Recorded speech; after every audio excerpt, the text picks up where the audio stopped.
2 in 1 अशी भाजी आहे। मुलांना जर नुसती भाजी नसेल खायची तर तुम्ही हे स्टफिंग म्हणून वापरून ह्याचाच पराठा करून मुलांना देऊ शकता।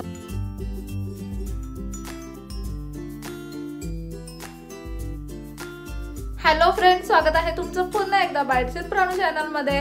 आज ना ऍक्च्युअली मी घरामध्ये मुळ्याची भाजी बनवणार होते।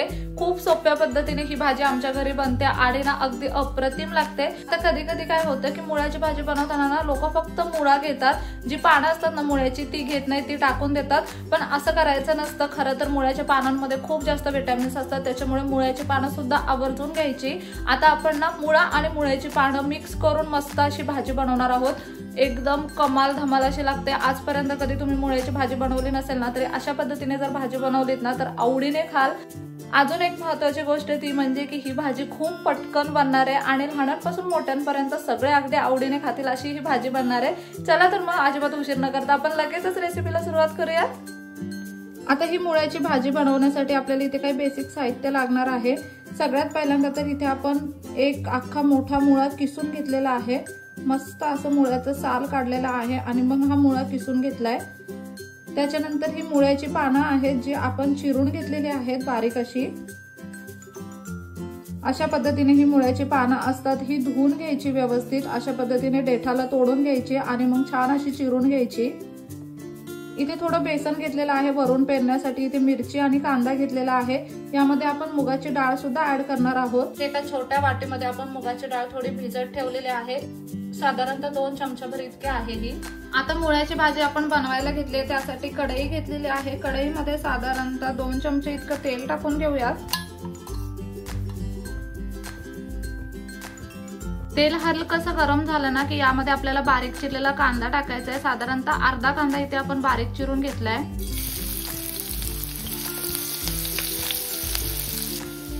इथे साधारणतः 3 ते 4 मिरच्या आपण बारीक चिरून घेतलेल्या आहेत, त्या यामध्ये टाकायच्या आहेत। मिरचीचं प्रमाण तुम्ही तुमच्या आवडीप्रमाणे कमी जास्त करू शकता। आता हे कांदा आणि मिरची ना तेलावरती अगदी मस्त असे परतून घेऊयात आपण।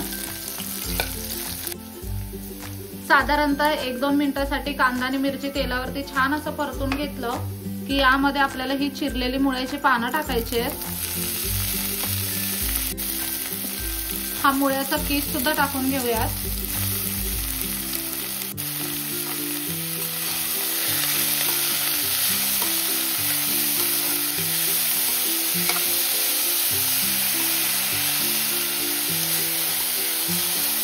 हे सगळं थोडंसं मिक्स करून घेतल्यानंतर ही जी मुगाची डाळ आहे ती छान अशी आपण धुवून घेतलेली आहे। साधारणतः 2 चमचे इतकी मुगाची डाळ आहे ही।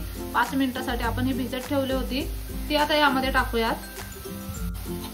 हे सगळं ना व्यवस्थित मिक्स करून घेऊयात आपण।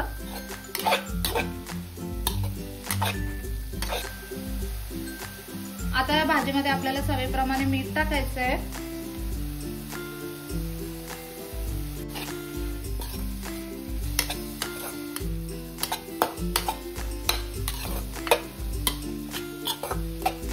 आता ना सुरुवातीला पाणी न टाकताच ही भाजी आपल्याला शिजवून घ्यायची आहे।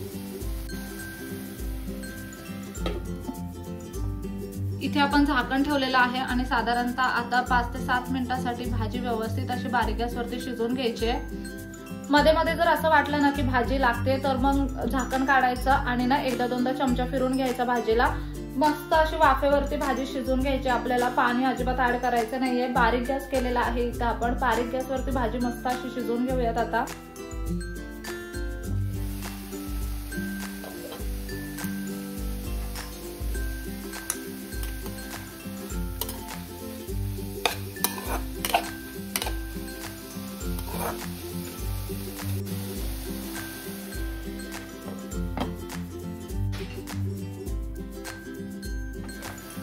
इथे मस्त 5 ते 7 मिनिटं आपण ही भाजी शिजवून घेतलेली आहे।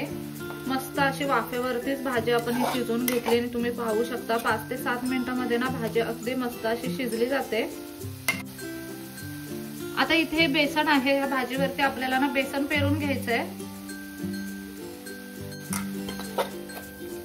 जसं लागेल तसं थोडं थोडं बेसन टाकूया त्याच्यामध्ये। असं काही बेसनाचं प्रमाण ठरलेलं नाहीये, तुमच्या आवडीप्रमाणे तुम्ही कमी जास्त कितीही बेसन यामध्ये ऍड करू शकता। पण बेसन पेरून ही भाजी केली ना की अगदी कमाल लागते खायला। एवढंच बेसन ना या भाजीमध्ये पुरेसं आहे असं मला वाटतंय। छान दिसते भाजी। आता ना साधारणतः 4-5 मिनिटांसाठी हे बेसन आपण छान असं शिजवून घेऊया आणि भाजी अगदी कोरडी खडखडीत बनवूयात। आता ना यावरती झाकण ठेवूयात। साधारणतः 2 मिनिटांसाठी ना एक छान अशी वाफ काढून घेऊयात, जेणेकरून बेसन सुद्धा मस्त असं शिजलं जाईल।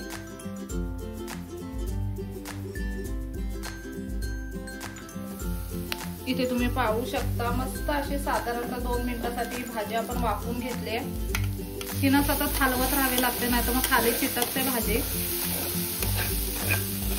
आणि ना मस्त अशी ही भाजी बनवून तयार आहे।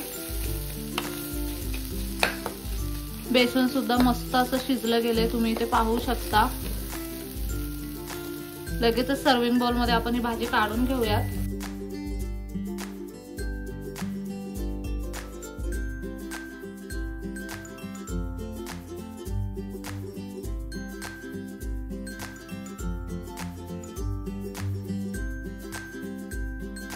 इथे तुम्ही पाहू शकता अगदी मस्त अशी ही मुळ्याची भाजी बनवून खाण्यासाठी तयार आहे। किती झटपट ही भाजी आपण बनवली आहे आणि ना दिसायला ही भाजी जितकी कमाल दिसते, खायला सुद्धा तितकीच अप्रतिम लागते। आता ही भाजी अशी आहे ना की तुम्ही तांदळाच्या भाकरी सोबत, चपाती सोबत, कशासोबतही खाऊ शकता, एकदम भारीच लागणार।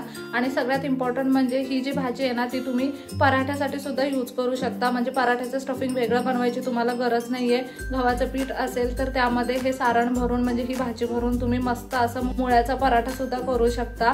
2 in 1 अशी भाजी आहे। मुलांना जर नुसती भाजी नसेल खायची तर तुम्ही हे स्टफिंग म्हणून वापरून ह्याचाच पराठा करून मुलांना देऊ शकता। मुलं अगदी आवडीने खातील। खूप सोप्या पद्धतीने ही भाजी बनते, खूप झटपट बनते आणि खायला अगदी अप्रतिम लागते।